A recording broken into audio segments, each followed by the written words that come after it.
esta noche.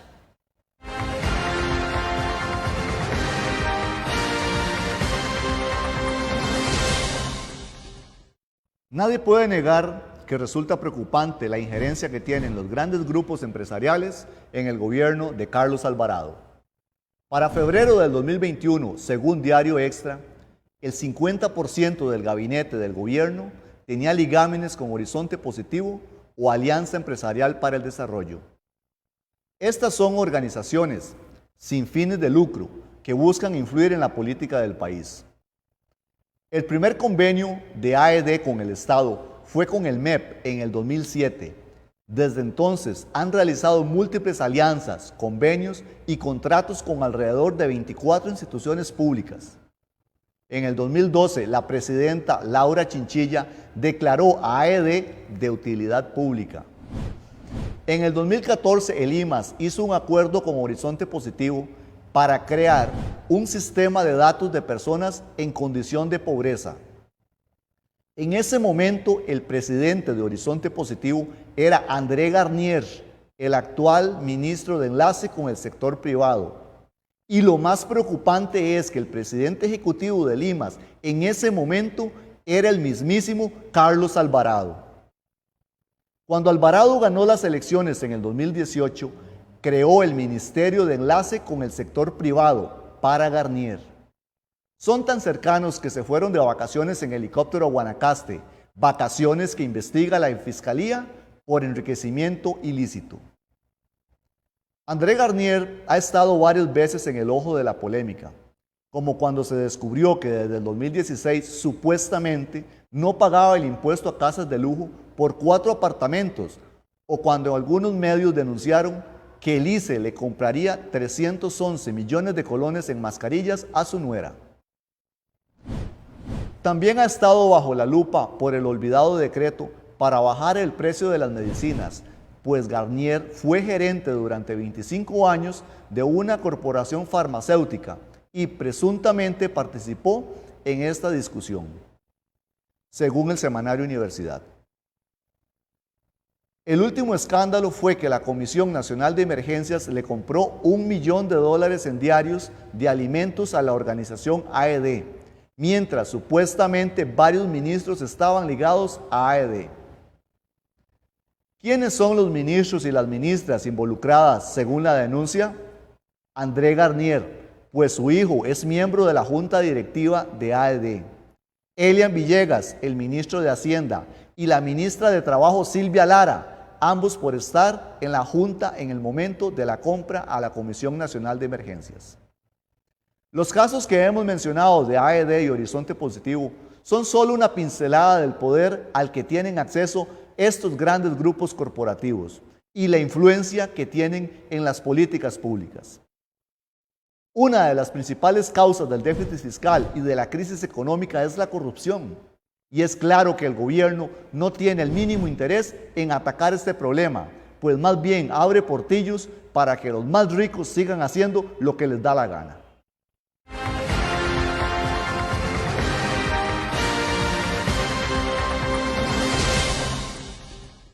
Bueno, y después de escuchar este editorial que la APSE preparó para el tema de esta noche, que son tentáculos y redes de poder en el gobierno, vamos a un corte comercial y ya regresamos. Regresó la Feria de Vivienda de Jupema. Adquirí un crédito para tu casa con las mejores condiciones. Cuota por millón desde 7,338 colones, sin gastos administrativos ni pago de avalúo, exoneración de timbres e impuestos de inscripción de hipoteca. Contáctanos al 2284-6500 o escribinos al WhatsApp 8526-9729. Aplican condiciones. Promoción válida hasta el 31 de mayo de 2021.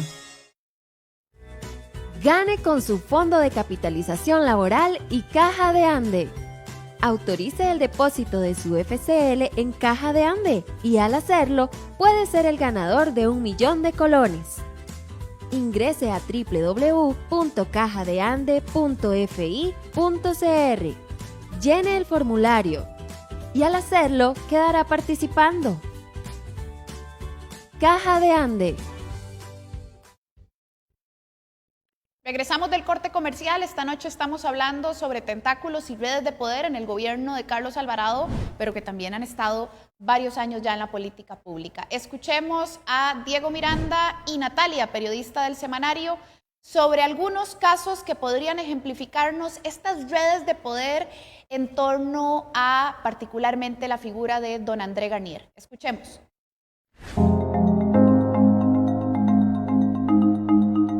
En el gobierno existen enormes redes de poder que no quieren ser expuestas, así que vamos a exponerlas. Hablemos de uno de los mayores tentáculos que el sector megaempresarial tiene en el actual gobierno, don André Garnier, ministro de Enlace con el sector privado. Carlos Alvarado como presidente le da una función muy específica a André Garnier Cruce y lo coloca como ministro de Enlace con la empresa privada. Un ministerio inédito hasta la fecha, ¿verdad? Y al que no se le da cartera realmente.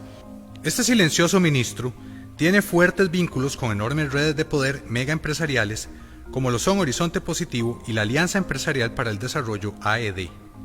De acuerdo con los reportajes que hemos publicado en el semanario Universidad, la relación de André Garnier con Alianza Empresarial para el Desarrollo es filial por medio de su hijo Philippe Garnier Díez. Al 2018, André Garnier Cruce renuncia a todas sus empresas y las deja en manos de sus hijos. Entonces, un tenedor importante de las empresas que quedan en manos de los hijos de André Garnier es Philippe Garnier Díez. Philippe Garnier en este momento es secretario de la Alianza Empresarial para el Desarrollo y la representación que él tiene en este grupo de empresas es mediante el nombre de Garnier & Garnier. Hay tal vez que diferenciar con bastante claridad que AED es un grupo de empresas, ¿verdad? Es una asociación de empresas y Horizonte Positivo es una asociación de empresarios. André Garnier, antes de ingresar al gobierno de Carlos Alvarado, justamente presidía Horizonte Positivo. Así, esta red de influencia es enorme y se ha visto envuelta en viejos escándalos por deudas con la Caja Costarricense de Seguro Social y con el Ministerio de Hacienda, y más recientemente por una investigación debido a contratos como proveedor de la Comisión Nacional de Emergencias, CNE. Por casualidad fue un supermercado que tenía en venta, digamos, paquetes que decían donados por la Comisión Nacional de Emergencias, y ahí empiezo a investigar de quiénes son esos supermercados. Llego a la conclusión, digamos, viendo el registro, de que evidentemente hay un vínculo político porque los supermercados son de Bernal Jiménez Monge, expresidente de Liberación, y el Banco Central, etcétera, etcétera, el diputado. A partir de ahí, yo empiezo a investigar más, digamos, el tema de la contratación durante la pandemia. No solo esa contratación en específico, sino el resto de las contrataciones, al punto de que llegamos a la Asociación Empresarial para el Desarrollo, y cuando vamos a cotejar la junta directiva que en ese momento estaba, nos damos cuenta que sí le alcanza a por lo menos 3 de las 4 personas que están en el gobierno y que nosotros señalamos, les alcanza la prohibición que establece tanto la Ley de Contratación Administrativa y su reglamento como la Ley contra la Corrupción y el Enriquecimiento Ilícito. Estas prácticas o mecanismos de dominación que estos grupos han venido ejerciendo, nosotros en este caso en particular encontramos que rozan con el marco jurídico del país, que no son tan evidentes en otros casos donde ellos han saltado el marco jurídico y dicen aquí no hay nada ilegal. En este caso sí es muy claro que hay 3 ministros, llámese André Garnier, Elian Villegas y Silvia Lara, que estos últimos 2 estaban incluso dentro de la junta directiva, o sea, eran juez y parte dentro del contrato. Es muy claro que ellos tienen digamos, para mí una influencia no solo en este caso, sino en un montón de otros casos dentro de la administración pública.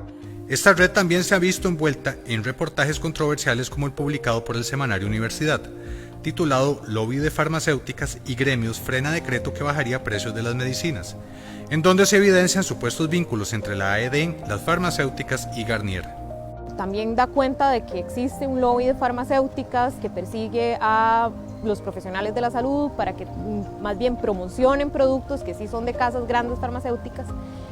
Y bueno, el reportaje también narra la relación que tuvo Garnier con CEFA, la central farmacéutica, que es una de estas grandes farmacéuticas de las que estamos hablando, entre 1970 y 1995, que fue directivo. Esa empresa, CEFA, la compró Cuesta Moras. Cuesta Moras es una de las empresas más grandes de Alianza Empresarial para el Desarrollo. Eso fue en el 2015. Entonces, desde el 2015, CEFA en realidad forma parte de AED por medio de Cuesta Moras.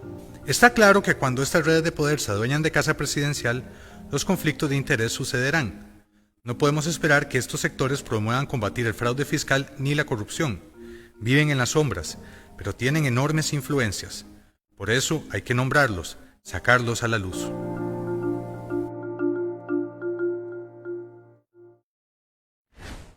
Bueno, agradecemos a Diego y a Natalia por habernos comentado sobre estos casos en particular y como siempre hemos salido a la calle a preguntarle a la gente cuáles casos de corrupción recuerda, pero también por qué cree que hay tanta impunidad en estos delitos. Escuchemos.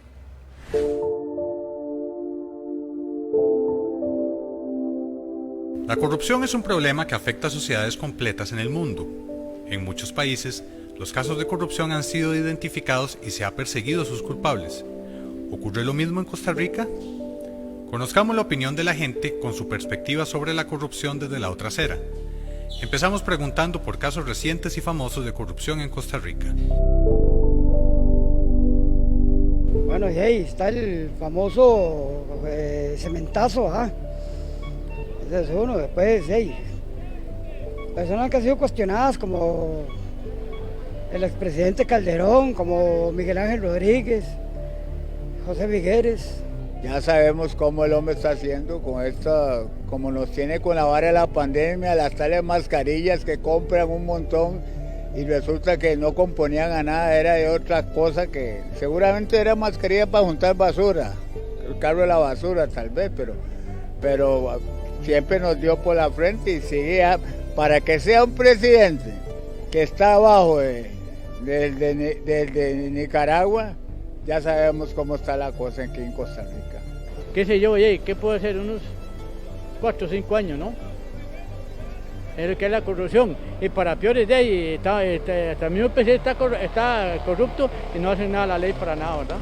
Pero, ¿a quién benefician estos actos de corrupción? Veamos qué opina la gente. Por los que están arriba. Sí. Se representa muy bien con el gobierno. El gobierno no hace nada por nadie. El gobierno casi que odia a la gente. Tanto en la asamblea hay problemas. En la autoridad, unos cumplen, otros no cumplen. Entonces, la cuestión es que aquí tiene que ver algo en serio, que sea correcto todo. Para que si va a ir pobreza, va progresando un poquito, porque así no podemos seguir. Finalmente preguntamos si considera que el Poder Judicial ha ignorado los principales casos de corrupción. Hay cordones o cadenas de hierro en las diversas instancias de orden institucional, en los poderes, ya sea el Poder Judicial, Poder Ejecutivo, Poder Legislativo. Hay cordones que se pliegan evidentemente al chorizo, al comercio, a la corrupción. Porque nadie tiene la suficiente inteligencia para ir a denunciarlo y nadie tiene el suficiente valor para hacerlo. Yo me imagino que se tapan con la misma cobija, esa es la realidad. Sí, porque todos son del mismo gobierno y se tapan entre ellos mismos, ¿verdad? O sea, la corrupción existirá toda una vida, mientras no haya una corte plena y que haya severas medidas críticas, ¿verdad? Para que eso se pueda resolver, no hay ningún problema, ¿verdad? La corrupción no es un problema nuevo, ni es exclusivo del gobierno ni del partido político en el poder.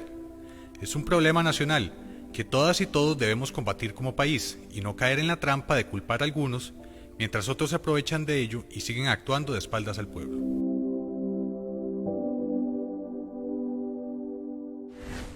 Bueno, y regresamos de escuchar al Vox Populi, algunos casos que llamaban la atención y por ahí mencionaba la gente, el caso de la mascarilla, el caso del cementazo, de repente siempre vale la pena desempolvar un poquito en la memoria este tipo de casos. Denis, comentarios respecto a estas opiniones que nos ha brindado la gente en la calle.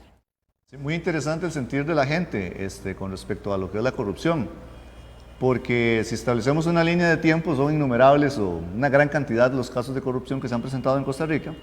Ahí mencionaban el caso de las mascarillas, del cementazo, que son algunos de los más recientes, pero también se hacía alusión a algunos expresidentes y sus casos de corrupción, ¿verdad? Que por ahí también quedaron impunes, que ese es otro de los sentimientos, ¿verdad?, que expresa la gente, donde hay indignación, ¿verdad?, porque por un lado se nos piden impuestos, se nos pide ser solidarios en todo lo que es política pública, pero al final de cuentas vemos que estos grandes permanecen impunes ante este tipo de casos de corrupción. Así es, hay indignación efectivamente, pero para que esa indignación pueda pasar a convertirse en acciones, pues tenemos que desempolvar un poquito la memoria y recordar caras, nombres y grupos de interés y poder. Vamos a ir a un corte comercial y regresamos con la última parte del programa de esta noche. Regresó la Feria de Vivienda de Jupema. Adquirí un crédito para tu casa con las mejores condiciones. Cuota por millón desde 7,338 colones, sin gastos administrativos ni pago de avalúo, exoneración de timbres e impuestos de inscripción de hipoteca. Contactanos al 2284-6500 o escribinos al WhatsApp 8526-9729. Aplican condiciones. Promoción válida hasta el 31 de mayo de 2021. Te prometo que te voy a acompañar siempre. Pasarán meses, años y seguiremos juntos. Porque mi compromiso es cuidar tu pensión complementaria antes y durante tu jubilación. Vida Plena. Operadora de pensiones. ¿Es el déficit fiscal culpa de los empleados públicos? No, las causas del déficit fiscal son el fraude y la corrupción. Los trabajadores públicos son los que más ganan. No, docentes, conserjes, policías, enfermeras y otros puestos tienen salarios que apenas dan para pasar la quincena. ¿Solo el sector privado produce riqueza? No, en los últimos meses se ha demostrado que nuestra principal riqueza es la salud pública. Si vamos a hablar de empleo público, hagámoslo con claridad y transparencia. Bueno, regresamos del corte comercial. Esta noche estamos hablando sobre redes y tentáculos de poder en el gobierno de Carlos Alvarado, y para profundizar en esta última parte del programa nos acompaña don Gerardo Hernández, quien es director de la Escuela de Ciencias Políticas de la Universidad de Costa Rica. A don Gerardo le hemos pedido que nos ayude a caracterizar esas redes de poder, a darle un poquito de forma, porque a lo largo del programa hemos venido mencionando algunos casos de corrupción, intentando refrescar la memoria, de repente averiguar un poquito más de algunos personajes en el gobierno, pero ahora hay que darle un poquito de estructura, ¿no? Hay que darle forma a ese montón de casos aislados para darnos cuenta de que no son casos aislados, sino que forman parte de redes de poder organizadas en función de ciertos intereses. Escuchemos lo que nos ha comentado don Gerardo. Muchas veces se parte de la idea de que son las personas electas o designadas en cada gobierno a nivel de ministerio quienes solitos con sus asesores construyen las políticas, pero en realidad es un proceso más complejo que supone que muchos actores tratan de influir de acuerdo a sus intereses, a sus actividades, a sus visiones de la política pública en las decisiones del gobierno, o bien en las decisiones que se toman en la Asamblea Legislativa. Entonces, eso nos lleva a que existen efectivamente redes de poder o grupos de poder, algunos con mayor capacidad de incidencia que otros, ¿verdad? Obviamente aquellos grupos de poder empresarial, de poder económico, que sustentan su poder en la economía, generalmente tienen una mayor capacidad de incidir en las decisiones de las y los gobernantes o de las y los legisladores. Y en Costa Rica lo que estamos viendo, digamos, en este momento es los grupos, digamos, más tradicionales, como son las cámaras empresariales, que tienen desde hace mucho capacidad para vetar, para oponerse o incluso para exigir cosas de los gobiernos mediante sus decisiones o en la Asamblea Legislativa. Incluso a veces podrían hasta presionar hasta el Poder Judicial, ¿verdad? Esos grupos siguen actuando, sobre todo lo que es la UCAEP o las cámaras más específicas de comercio, industria, etcétera. Pero también estamos viendo más recientemente otro tipo de redes de poder, como es el caso de Horizonte Positivo o la Alianza Empresarial para el Desarrollo, que a diferencia de los grupos más tradicionales, como son las cámaras, que tienen un carácter más reactivo, o estos nuevos grupos vienen con un discurso de hacer alianza, de colaborar, de solidaridad, de gobernanza, de responsabilidad, de cogestionar y participar incluso más directamente en la política pública, con propuestas, ¿verdad? Con centros de formación, como es el caso por ejemplo, de Horizonte Positivo y la Universidad LID, ¿verdad? Es decir, son grupos empresariales que además de su actividad están generando mecanismos de incidencia en la política, que se dicen no partidarios o apolíticos, pero que realmente buscan incidir en la política pública. Y creo que esos son los dos grupos más visibles de incidencia y de influencia de poder en la actual administración de Carlos Alvarado. Digamos que no es nuevo el interés de los grupos empresariales por incidir en la toma de decisiones. Lo que me parece más nuevo son los métodos y las formas de organización. Es decir, tanto Horizonte Positivo como la Alianza Empresarial para el Desarrollo vienen con una estrategia distinta, ¿verdad? No son tan reactivos, sino que vienen desde un posicionamiento más propositivo y tratando incluso de colocar personas, digamos, de sus redes en puestos de decisión. Bueno, el caso más evidente es el del ministro Garnier, que es el, digamos, líder principal de Horizonte Positivo, aunque no figure ahora formalmente. O la ministra Silvia Lara, que tiene una larga trayectoria en la Alianza Empresarial para el Desarrollo, ¿verdad? Entonces, lo que sí son nuevos, insisto, son como los estilos y las formas de incidir. Pero hay una cierta contradicción también porque finalmente hay intereses, ¿verdad? Hay un discurso de solidaridad, de cogestión, de gobernanza, de participación, de alianzas público-privado. Pero por otro lado, cuando se trata de que se toquen sus intereses, la posición es clara. No más impuestos a las empresas o una negativa contundente a hacer contribuciones solidarias, ¿verdad? Es decir, son grupos que están dispuestos a ser solidarios únicamente en sus términos, ¿verdad? En aquello que ellos consideran que es su responsabilidad y por las formas que consideren que son necesarias. Entonces hay un interés de que no les toquen, digamos, en los mecanismos distributivos más estructurales e institucionales como podría ser la estructura tributaria, es decir, que contribuyan más los que más tienen, ahí no. Pero si se trata de otros mecanismos que ellos mismos definen, ahí sí. Pero la influencia también va en el sentido de lograr que la política pública no toque esos intereses más estructurales, por un lado, pero también en la generación de alianzas para negocios. Es decir, cuando el Estado es un buen aliado para sus negocios. Bueno, agradecemos mucho a don Gerardo Hernández por estos comentarios que nos ayudan a caracterizar y darle forma a esas redes de poder que están presentes en este gobierno, pero que también han estado presentes en otros gobiernos anteriores. Y que a lo mejor han ido evolucionando en formas, ¿verdad? Siempre están estos grupos empresariales y cámaras, pero nos decía don Gerardo, bueno, ahora se han vuelto un poquito más propositivos, ya no tan reactivos, sino propositivos, viendo cómo impulsan políticas públicas de manera más directa. Denis, comentarios sobre el programa de esta noche y este montón de casos que al final nos hablan de redes de poder bien consolidadas en la política nacional. Claro, bueno, definitivamente ha sido un programa muy enriquecedor.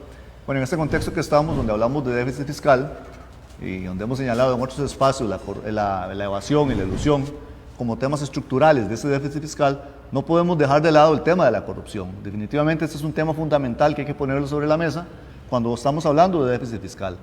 Porque por un lado quieren ordenar todo lo que es el sector público, toda una ley de empleo público, más impuestos al pueblo y al trabajador, pero por otro lado tenemos estos grandes casos de corrupción, lo cual se vuelve, como dicen popularmente, como un canasto, ¿verdad? Como echarle agua a un canasto. Pueden recortar sector público, pueden cobrarle más impuestos al pueblo, pero mientras esos recursos se vayan en este tipo de casos, el problema del déficit fiscal no se va a resolver jamás en este país.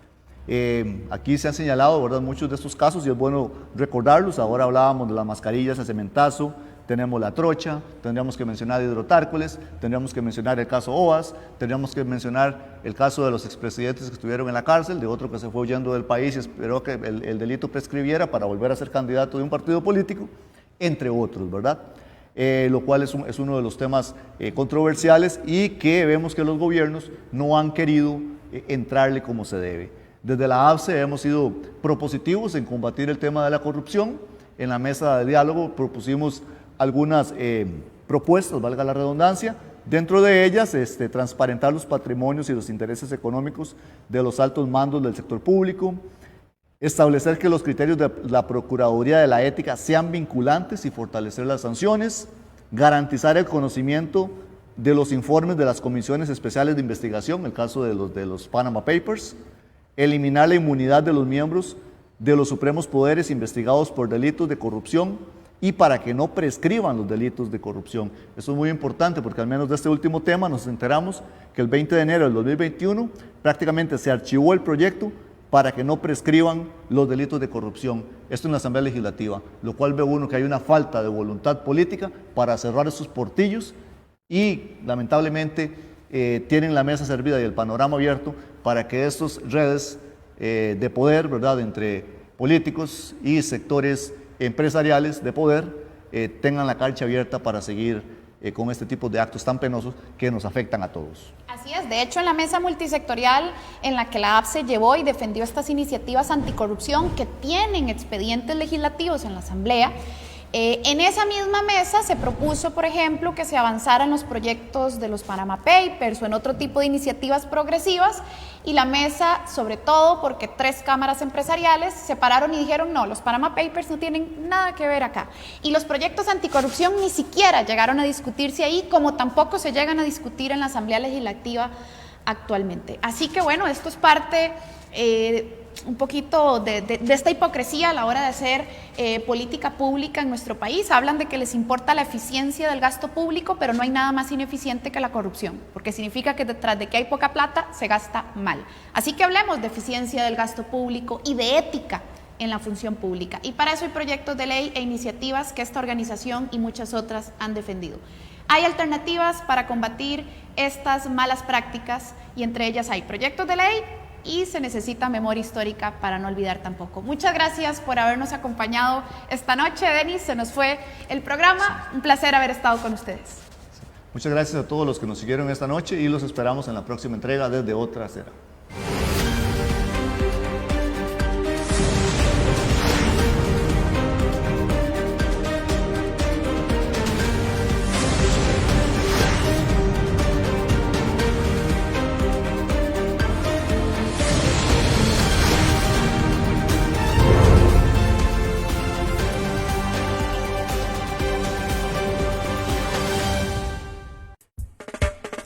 Todos los sábados a las 3 de la tarde usted tiene una cita con una hora cargada de muchas buenas vibras, donde podrás ver deportes extremos, turismo, pero sobre todo siempre en un ambiente con música tropical.